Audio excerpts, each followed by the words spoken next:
The air defence of the UK is still the Royal Air Force's primary role, just as it was in 1940.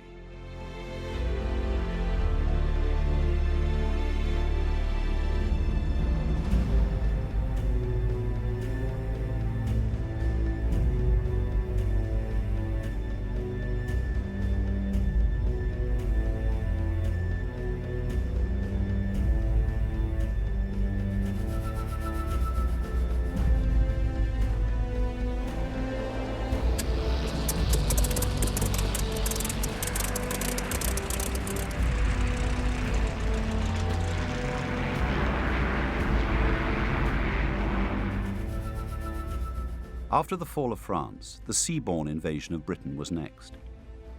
But that required mastery of the air over the Channel and southeast England. It was to be a classic use of overwhelming force. But it failed, because of the way air power was deployed against it. 25 RAF squadrons had been held in reserve to form the core of the defence. Squadrons which were equipped with the only types of aircraft at that time which could deal with the threat.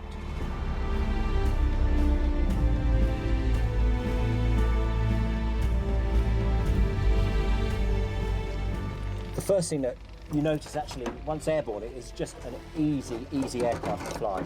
It's beautifully balanced, the controls are light, and actually the performance is awesome, especially for its time.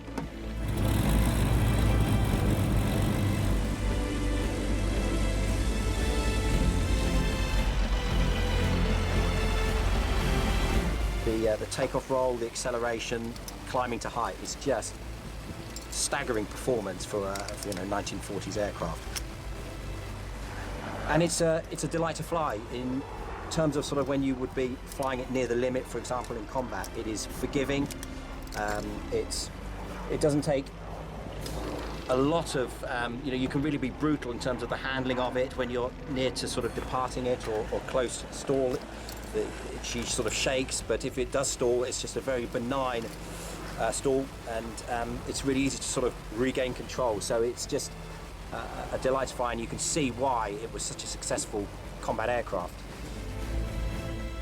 The staggering thing is the limited hours that the guys would have had flying this aircraft, going into combat against hordes of Germans. It's just staggering how brave those guys were. And it really drives it home to you just sitting in the cockpit now, just what those guys did for us in this beautiful, iconic aircraft.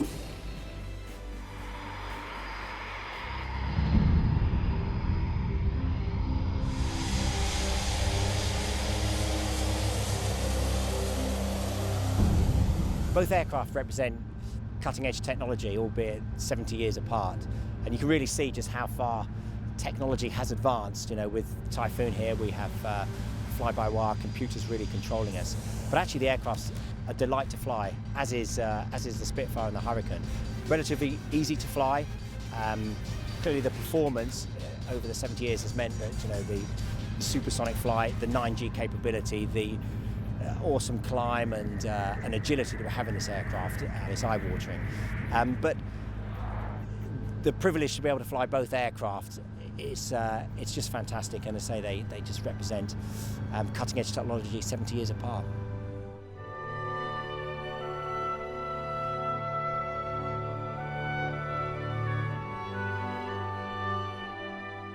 Then, as now, pilots were the most visible elements of what was in fact a very large team. The ground crews were, of course, very important because we had to have our aircraft serviced every time we came in from an engagement. They had to adapt themselves to the circumstances at the time, and then immediately we touched down and rolled to a standstill. They would swarm all over us. The armourers would get cracking on rearming the guns, and the fuel people, the Bowsers, would have taxied up. There was another party that would probably be looking around to see what damage had been done. The importance of those chaps was very much emphasised when in the last 2 weeks of August the Germans started bombing this is during the Battle of Britain, they started bombing the airfields in 11 Group, and other groups.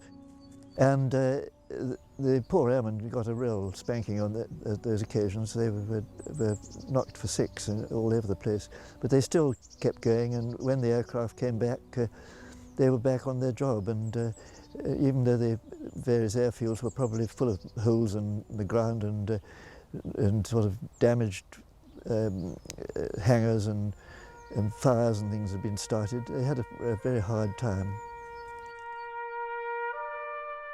And the team stretched far beyond each airfield. There was the Air Transport Auxiliary, the majority of whose pilots were women, ferrying aircraft to where they were needed.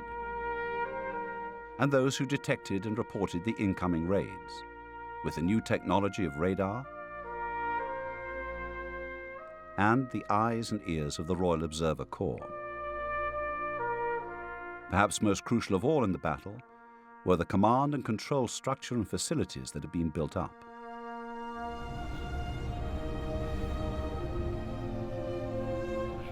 Well, it is, in modern parlance, awe-inspiring, there's no doubt about it. It really is an extraordinary sensation to be connected in this manner with 70 years of history. It's quite marvellous, quite marvellous. Squadron 3-2, intercept, raid 45. 4-2, Willie Victor, 7542. You got almost a friendly association with the controller. They were first rate, I think, there was no doubt about it. The information they gave was generally very good indeed. A certain amount of repartee went on between the sector and the squadron commander, but sometimes when the language in the air got rather perhaps strong for a plotting table like this, it was understandable that the squadron commander should have said, "No, you know, steady chaps," or something like that.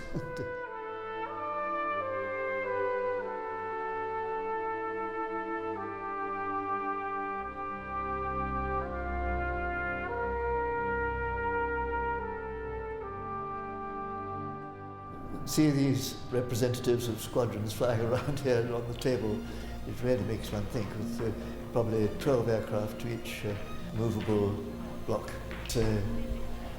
It's almost impossible to see the sort of magnitude of the operation, but very impressive indeed. You can see all the WAFs standing around here too, pushing and pulling these markers around. But it was not always the same kind of pressure. Sometimes it was just waiting. In the summertime, during the Battle of Britain, most of it, the Germans were sending over aircraft starting at the early hours of the morning. Sleeping was quite an important thing in those intervals between flying, as we did 3 or 4 sorties every day. There was time for games of chess, of course reading the newspaper and listening to the radio.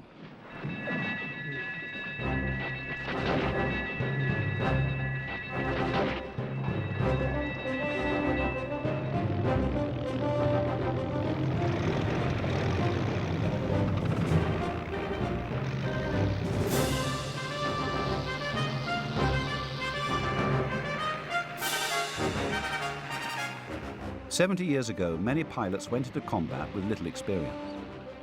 But not much was ever really going to prepare you for what took place in the skies during that long, hot summer.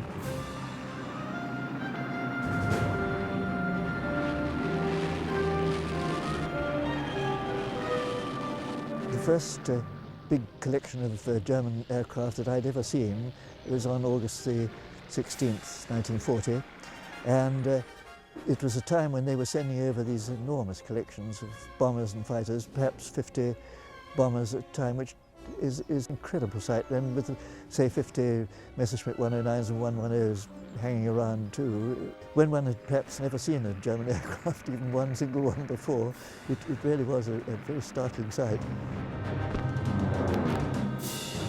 When I first saw them, we were looking down on them. We'd got height over them. We'd also got the sun at our backs, which was good. I can personally remember selecting somebody right at the back too. Most attacks were done from the rear. Beam attacks were much more difficult because of the amount of deflection you had to lay off. And head-ons were very rare, but some of the aces would do those. But it took some getting into position.